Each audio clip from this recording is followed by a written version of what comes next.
Maintenant, un petit peu, l'orgue, comment ça marche? Alors, le principe de l'orgue, c'est, beaucoup de gens disent, des claviers, un pédalier. Ça, c'est pas un orgue. Ça peut être tout ce que l'on veut. Dans le métier, dans le monde de l'orgue, réellement, on appelle ça des OSNI, objets sonores non identifiés, tout ce qu'on veut, mais pas orgue. Pour que ce soit un orgue, il faut de l'air, du vent, des tuyaux et, si possible, un clavier. Alors, le clavier peut être pour les doigts ou pour un carton perforé. Si c'est un orgue à manivelle, c'est un orgue. Un orgue de Barbarie, c'est quand même un orgue. Et donc voilà. Alors, quand on rentre dans une église, que l'on voit un orgue, c'est là qu'on en voit le plus, on voit des tuyaux, on voit un peu de meubles. Il y avait du moins une réflexion faite chaque fois par Bernard Gavotti, chaque fois qu'il présentait une émission, un concert d'orgue notamment, il disait « il y a ce que l'auditeur voit, c'est peu, il y a ce qu'il ne voit pas, c'est beaucoup ». Et ça, c'était la phrase, on entendait ça à tous les concerts qu'il présentait à la radio, c'était systématique. Et effectivement, c'est tout à fait vrai. Il y a pour commencer le buffet d'orgue, qui depuis la nef de l'église, et c'est un peu comme une grande armoire, très souvent sculptée, souvent véritable chef-d'œuvre d'ébénisterie, avec une ou deux rangées de tuyaux, enfin, deux séries de tuyaux.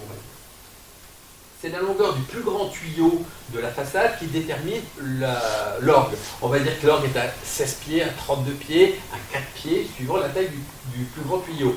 Ici, on aurait à gauche donc le 32 pieds, en sachant que le plus grand tuyau visible fait un peu plus de 11 mètres, etc., jusqu'au dernier, au portatif, le portatif avec des petits tuyaux de 1 pied, avec l'organisme moyen à côté, à droite. Ensuite, partie importante, alors les buffets peuvent être décorés, suivant les époques. On a eu beaucoup de décors au XVIIIe siècle. Au milieu, le panneau avec le vase de fleurs, c'est un volet d'un petit orgue, et c'est un volet qui est réservé, enfin le décor est réservé à l'organiste. Le clavier est derrière l'orgue, et c'est le petit orgue de la chapelle de Kergoat à Quéménévin, un petit orgue assommé, le meuble est restauré, il y a des jeux de façade, mais maintenant on espère un jour restaurer l'intérieur. Et donc voilà, un tout petit orgue décoré. En bas à droite, l'orgue de Saint-Égonel qui est peint. Au milieu, on voit mal, mais en bleu, des orgues tout à fait modernes, c'est pas chez nous. Ça ressemble, ça fait un peu Playmobil, voilà, l'orgue Playmobil. Pourquoi pas, hein. Il y a eu des orgues Lego, hein, réellement, et des orgues mécano. Il y a un orgue dont toute la structure s'est faite avec des barres de ferraille, avec des trous, et comme si c'était du mécano. Et ça existe, oui. Donc voilà. En bas à gauche, l'orgue de Périgueux, c'est un grand orgue pour lequel j'ai travaillé il n'y a pas très longtemps. Et en haut à gauche, l'orgue de Saint-Louis, le grand orgue de Saint-Louis. Un élément très important de l'orgue, la console. La console, ce qu'on appelle globalement la console, c'est les claviers et le poste de commande de l'orgue. C'est de là que l'organiste fait fonctionner les tuyaux et qu'il manœuvre les registres dans l'orgue, qui fait marcher les soufflets, etc. La console peut être toute petite ou toute grande.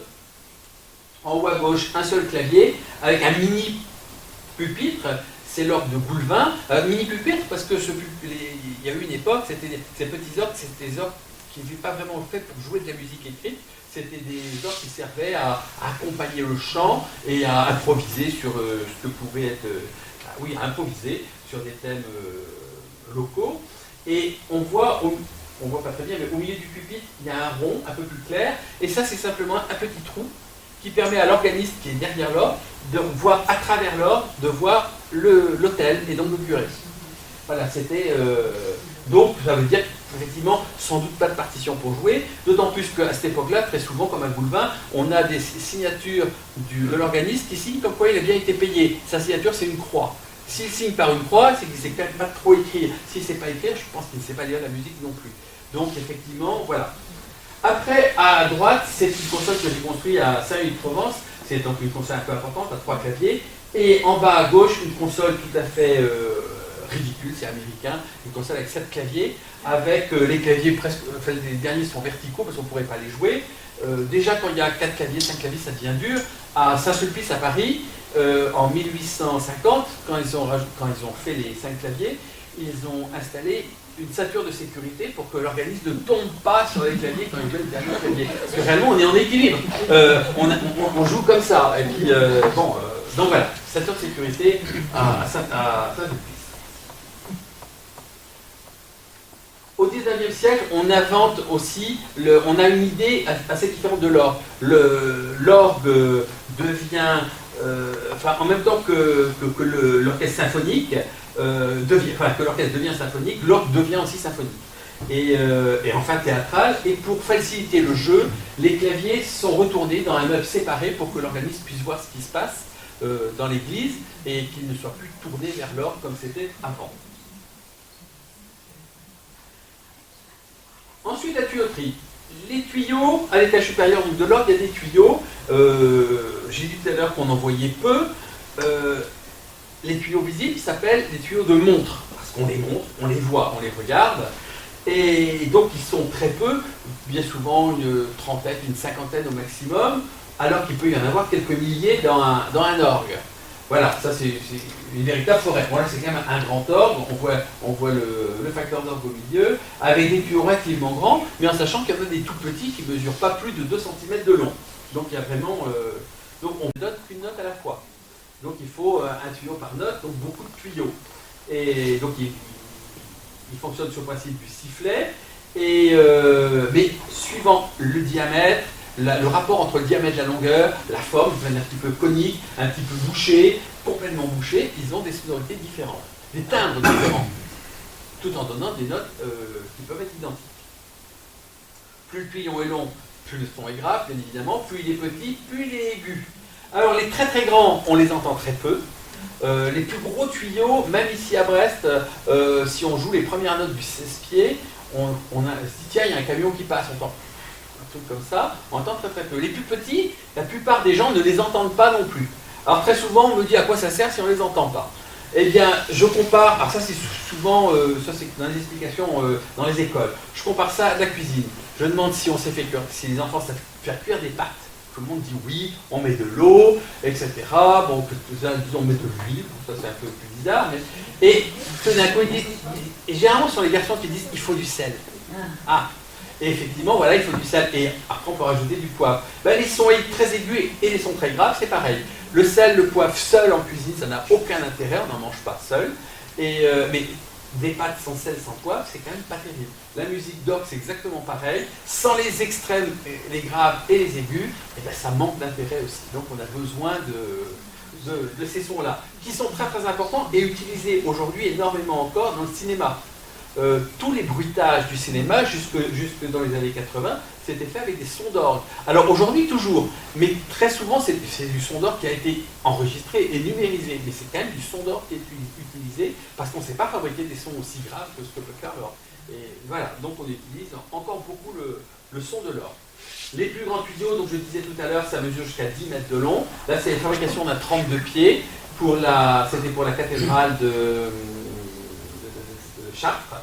Donc voilà, on voit oui, c'est assez impressionnant. Alors c'est un très grand tuyau qui donc il fait un peu plus, il fait 10 mètres jusqu'à la bouche, avec le pied il fait presque 13 mètres 50.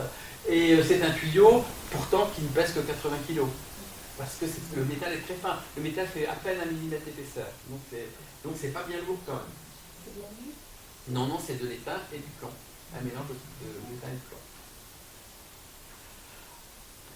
On mélange les tuyaux avec, suivant différentes façons. Il y a des jeux, par exemple dans l'orgue, qui s'appelle le cornet. On tire, on joue une note, il y a 5 tuyaux qui parlent à la fois. Et ils parlent suivant la progression normale des harmoniques. C'est-à-dire qu'on entend une fondamentale. Quand on parle, quand on chante, si on chante une note, on entend la note, mais on entend son octave en même temps. On entend au-dessus sa quinte, encore l'octave, puis la tierce, puis la septième. Donc on entend do, sol, do, mi, si bémol, etc. Et alors, dans l'orgue, on recrée ça artificiellement, et c'est ça qui fait que l'orgue, il y a quelque chose qu'on ne peut pas avoir autrement. Bon, c'est vraiment... voilà. Alors après, il y a d'autres systèmes. Ensuite, il y a les tuyaux à hanches, donc qui ont une languette, qui font des bruits, du son assez puissant. Là, ce sont des tuyaux en haut, avec du rose, ils sont en fabrication. et en bas, ce sont des tuyaux de trompette. Et donc voilà, toutes sortes de tuyaux dans l'orgue. Ensuite, les sommiers. Le sommier, c'est une partie mécanique où on pose des tuyaux. Autrefois, dans l'orgue, c'était une partie que les experts n'avaient pas le droit d'ouvrir. Ils n'avaient pas le droit de voir comment c'était à l'intérieur. Et ça s'appelait le secret d'ailleurs. Les facteurs d'orgue, l'expert pouvait tout voir, les tuyaux, tout, les soufflets. Le sommier, il n'avait pas le droit d'y toucher. C'était le secret. Et donc voilà. Alors le secret, en Allemagne ça s'appelle l'A2, le tiroir. Bon, et maintenant nous on appelle ça la lei du sommier. Donc le tiroir du sommier où sont rangées les soupapes. Ensuite il y a de la mécanique, des claviers qui sont fabriqués en bois, plaqués d'os, de quelquefois de plastique, c'est moins heureux, d'ivoire ou d'ébène ou d'autres bois. Ces mécanismes sont fabriqués en bois, en fer, en acier, en laiton, et ça, c'est de la mécanique très simple, qui est complexe parce qu'il y a beaucoup de mécanismes, mais chaque mécanisme est très simple. C'est quelque chose on peut faire fabriquer une mécanique d'orgue un petit peu à n'importe quel mécanicien, parce qu'il n'y a rien d'exceptionnel. Voilà, des principes très très simples, des mouvements qui vont toujours, qui sont verticaux ou horizontaux, et qui vont devant ou derrière. Donc voilà, c'est que des lignes droites, donc il suffit de un peu réfléchir et on y arrive. Voilà, donc là c'est une coupe d'orgue avec des tuyaux et on voit les différents mécanismes. Ensuite, dans l'orgue, il y a les soufflets, qui sont les poumons de l'orgue.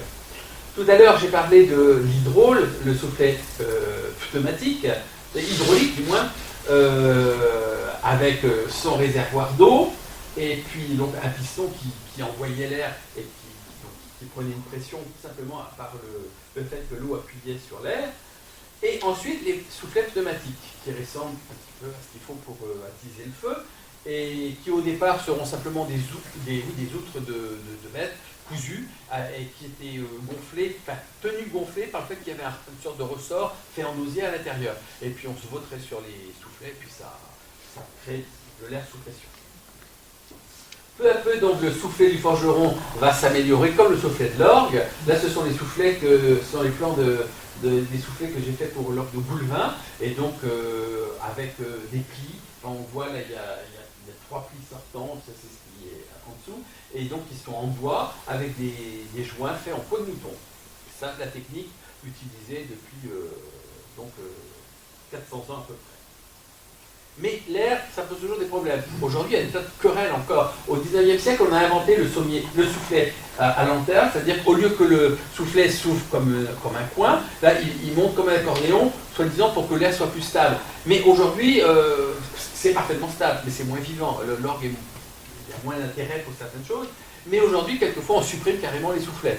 Donc, je pense que le débat de l'air dans les orgues, on peut tourner encore pendant 500-600 ans et on n'arrivera pas au bout. Donc voilà.